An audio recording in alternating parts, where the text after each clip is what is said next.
Bismillahirrahmanirrahim. Assalamu alaykum, hurmatli televizor ko'ruvchilar. Istiqlol kundalik xabarlarimizni ko'rishinglarni qizg'in qarshi olamiz. Men Abdullah Yilqun. Programmamizda vatanimiz Sharq Turkiston va dunyo kun tartibida bo'lib o'tgan muhim xabarlarni huzuringizga tunishtirishimiz. Qanamizda qitinglar, ekranimizda bo'lsin. Xitoy Sharq Turkistonda tekshirishda bo'ladiganlarga shart qo'ydi. Xitoy numus qilmasdan qonunga bo'ysundigan ziyoratchilarning Sharq Turkistonda tekshirishda bo'lishiga yo'l qo'ydiganligini bildirdi. Xitoy Tashqi ishlar ministrligining bayonotchisi Lu Kang 7-mart kuni Beijingdagi axborot e'lon qilish yig'inida itoatchan, ya'ni Xitoyning qonunlariga bo'ysundigan chet ellik ziyoratchilarning atalmish Uyg'ur avtonom rayonida tekshirish va ziyoratda bo'lishiga yo'l qo'ydiganligini bildirdi. Birleşken Milletler Teşkilatı Kişilik Hukuk Komitetining Sharq Turkistonning vaziyatini mustaqil tekshirish haqidagi chaqiriqiga norozilik bildirgan Xitoy Tashqi ishlar ministrligining bayonotchisi Lu Kang Xitoy tarafining siyosiy maqsadni chiqish qilgan yoki Xitoyning davlat manfaatiga ziyonli bo'lgan tekshirishlarga yo'l qo'ymaydiganligini ta'kidladi. Xitoy bayonotchisi Lu Kang so'zida yana Birleşken Milletler Teşkilatıning aloqador organlarini Birleşken Milletler Teşkilatıning asosiy nizom prinsiplariga amal qilishga da'vat qilgan. Lu Kang so'zida yaqinqi mezgillarda atalmish Uyg'ur avtonom rayonini ko'plagan davlatlar vakillari va muxbirlarining ziyorat qilganligini, bu ziyoratlar davomida ularning nihoyat mo'l va to'g'ri bo'lgan uchurlarga erishganligini ilgari surdi. Kuzatuvchilar Xitoy bayonotchisi Lu Kangning bu so'zlarini Xitoyning lagerlar vaziyatini dunyodan yoshirishni davomlashtiradiganligining bir ifodasi ekanligini, Sharq Turkistondagi Xitoy jinoyatlarini Xitoy doiralari talab qilgan itoatchan tekshiruvchilar emas, balki mustaqil tekshiruvchilarning tekshirishining intayin muhimligini bildirishmoqda.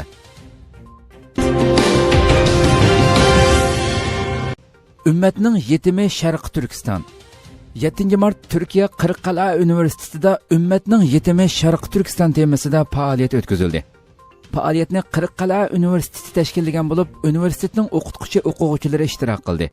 Faoliyatga jurnalist Mirkamil Qashqari taklif bilan qatnashib, Ummatning yetimi Sharq Turkiston temasida leksiya so'zildi. Mirkamil Qashqari leksiyasida Xitoyning Sharq Turkistonda yurgizayotgan islom diniga qarshi siyosatlari Sharq Turkiston xalqini sababsiz jazo lagerlariga solab e'tiqodidan voz kechishga majbur qilganligi, lagerdan nurg'un kishilarning o'lim xabarining chiqayotganligi, Xitoy islom diniga qarshi jang e'lon qilgan bo'lsa-mu, biroq ko'p qism islom ellarining ko'rmas bo'lib olganligi qatorliq ahvollarni tunishtirib o'tdi.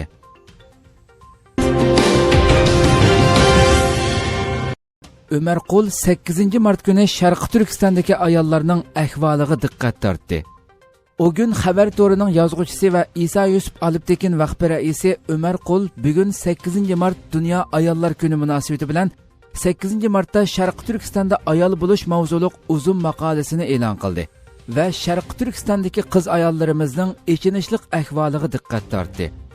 U maqolasida bugun dunyodan tamoman aloqasi uzib tashlangan va usti uchuq turmada yashayotgan Sharq Turkistonlik ayollarning diniy va milliy haqlaridan butunlay mahrum holda yashayotganligini bildirdi.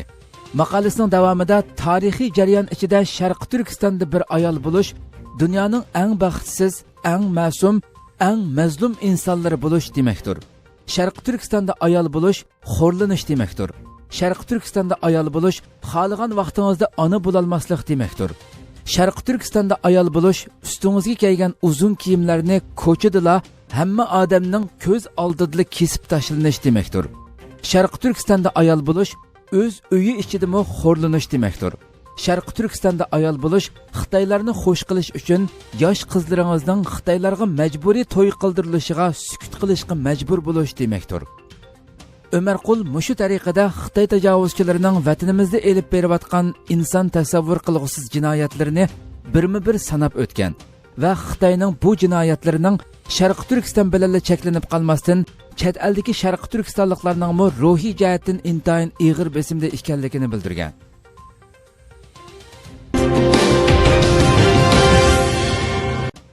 Lagerga tutqun qilingan o'limalar.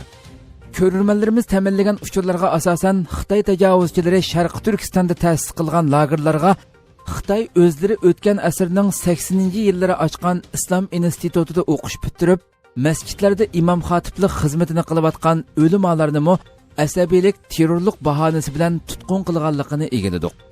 Bu kishi Abdullah Talat, Sharq Turkistonning G'uljidan. U Indoneziya, Yamanlarda o'qib yetishgan o'lima.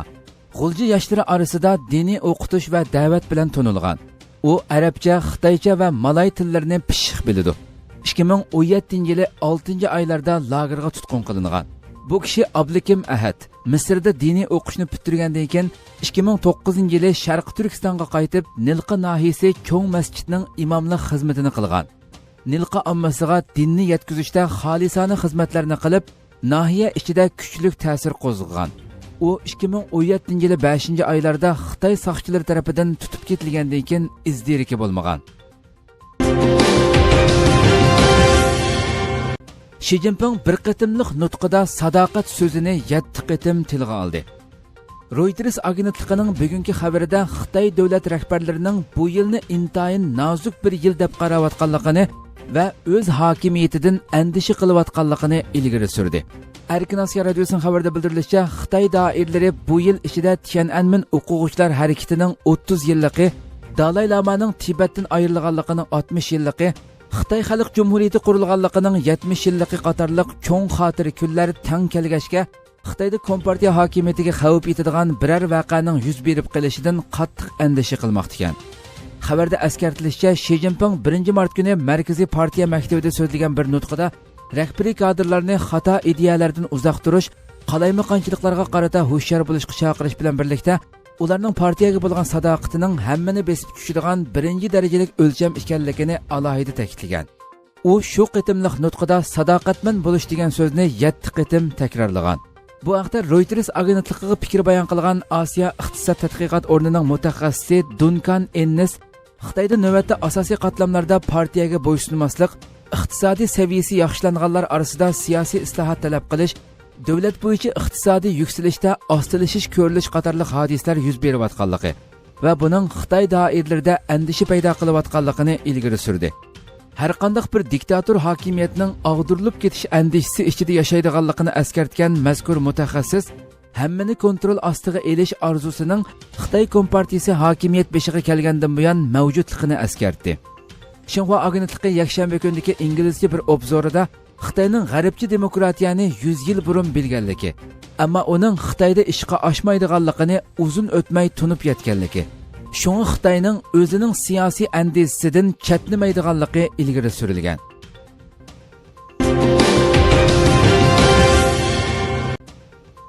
Turkiya harbiy paraxodlari Bulg'ariyaga yetib bordi. Turkiya armiyasi Kemal Rais urush paraxodi bilan Turkiya armiyasi Inonu dengiz osti paraxodi Aga Qora dengiz va Sharqiy Oq dengizda o'tkazilayotgan 2019-yillik Ko'k Vatan harbiy taktiki manevri doirasida Bulg'ariyaning Varna portiga langar tashladi. Turkiya ovoz radiosi xabarida bildirilishicha, Turkiyaning Sofiyada turishliq elchixonasidan e'lon qilingan bayonotda 2019-yillik Ko'k Vatan harbiy taktiki manevrining 27 fevraldan 8 martgacha bo'lgan oraliqda dengiz armiya bosh shtabi tomonidan Aga Qora dengiz va Sharqiy Oq dengizda elib berilayotganligi bildirildi.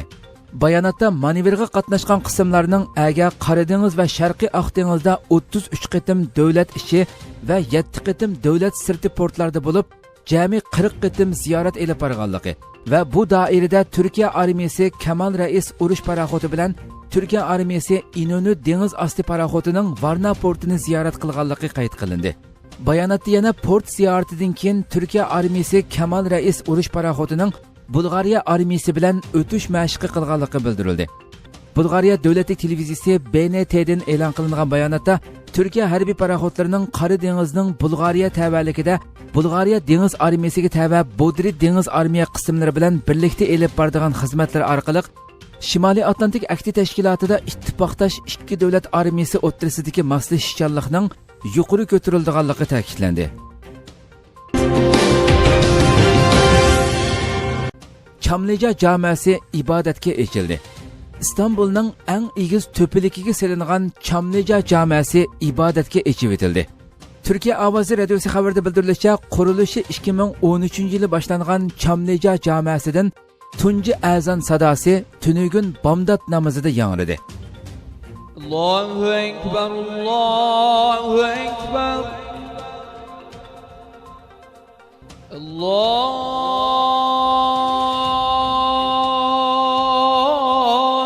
ekber, Allahu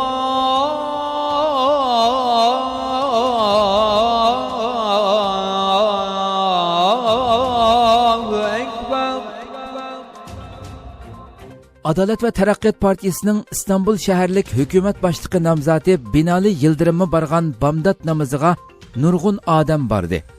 Yildirim bomdod namozi bilan birlikda ibodatga ekivetilgan Chamlija jamiyasining nihoyatda katta asar bo'lganligini aytdi. Birli vaqtda 63 ming odam ibodat qila oladigan shaklda loyihalangan Chamlija jamiyasining rasmiy ochilish marosimi keyincha Cumhur Rais Rajab Tayyip Erdo'g'an tarafidan o'tkaziladi. Chamlija jamiyasi ibodat qiladigan joydan sirt 11 ming kvadrat metr muzey, 3500 kvadrat metrlik san'at ko'rgazma zali, 3000 kvadrat metrlik kutubxona, 1000 kishilik yig'in zali, 8 san'at sexi, 3500 avtomobil sig'adigan yepiq avtomobil to'xtatish o'rnini o'z ichiga oladi. Jamining 34 metr cho'ngliqdagi gumbazi Istanbulga simvollik qiladi.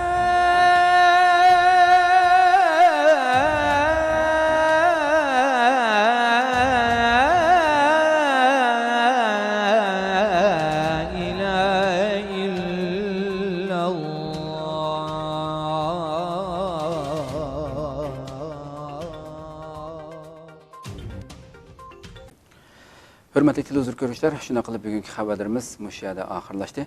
İnşallah atiki programmamizda ko'rishguncha sizlarni Janobi Allohga topshiramiz. Shuna qilib programma oxirida ekran orqasidagi barliq xizmatdoshlarimga ko'pdan ko'p rahmat aytaman. Assalomu alaykum va rahmatulloh.